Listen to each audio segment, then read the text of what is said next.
This is a demonstration of this Nikon Nice Touch Zoom that I have for sale on my eBay store. This camera is considered what photographers call a plastic fantastic. It's a boxy, completely plastic 35mm compact or semi-compact point-and-shoot camera.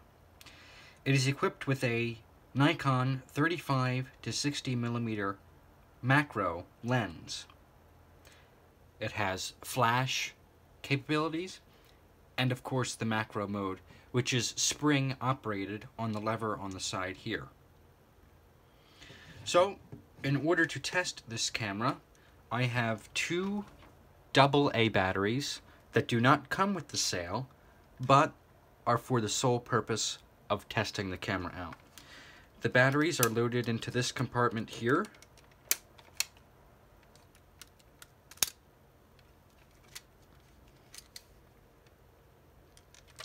The battery terminals should be inserted as directed. So on the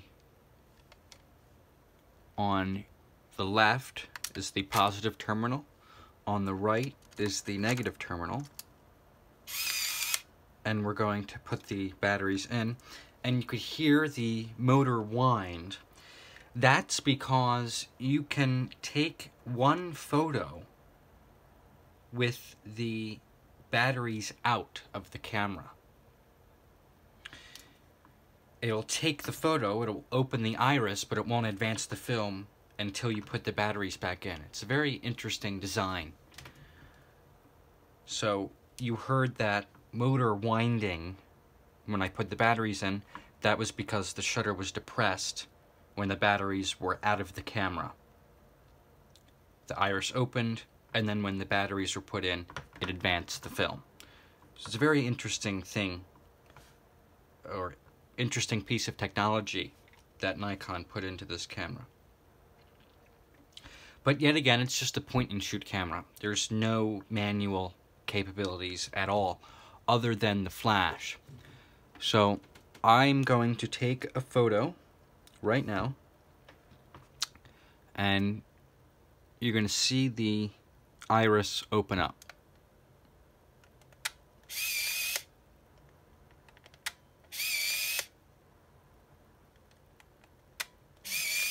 So you can see there that the iris opened up and closed as intended. So everything with the shutter is working. I'm going to turn off on the flash now. You push down on the lever so that the red bar shows. That means you're in the flash mode. I'm going to turn off the light.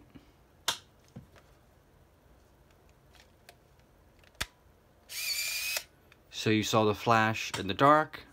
I'm going to give it a few more seconds, and then you can see the flash work when light is present. On the back of the camera, there's a flash indicator light.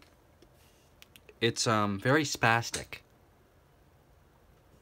so be aware of that. I'm not sure if it's supposed to flash rapidly like that or stay the amber color, but it is a very spastic amber colored light bulb that flashes when the flash is ready to be fired. Then next to the viewfinder you have a red light, and that will tell you if the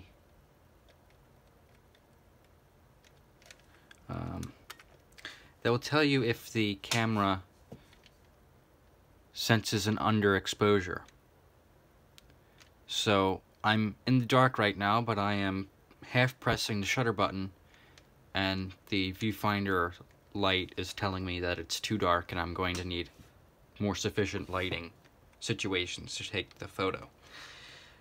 Let's try the zoom. This is your telephoto, and that's your wide angle.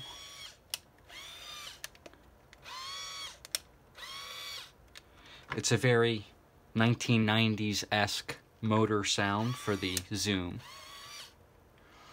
It's perfect for vacations, perfect for just a quick little assignment on the street if you're a street photographer.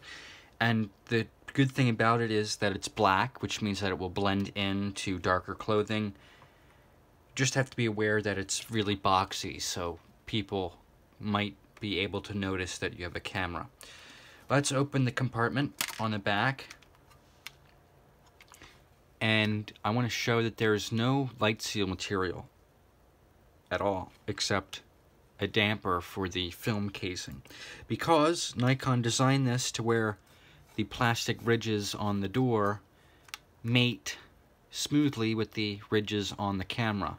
So no foam is needed to block out the light. So I'm going to advance a few frames to show you the inside. So you saw the lens open up and the motor advanced the film. And you can see the advanced drive is working smoothly. And again, the red underexposure light is showing, so that works with the door open as well. And the frame counter does go back to S for start when the door is opened and closed. This is a manual load camera, so you physically have to press the shutter button until you reach frame number 1 when the film is loaded. It won't automatically wind the film to the first frame. You have to do that yourself. So I'm going to take the batteries out now because that has concluded our testing. And this camera is ready to be photographed for sale on my eBay site. It will be available for a cheaper price just because it's a camera for a beginner, camera for a starter street photographer. So thank you very much for watching, and be sure to look out for my other photography camera videos, and be sure to look out for my other camera listings on eBay. Thank you.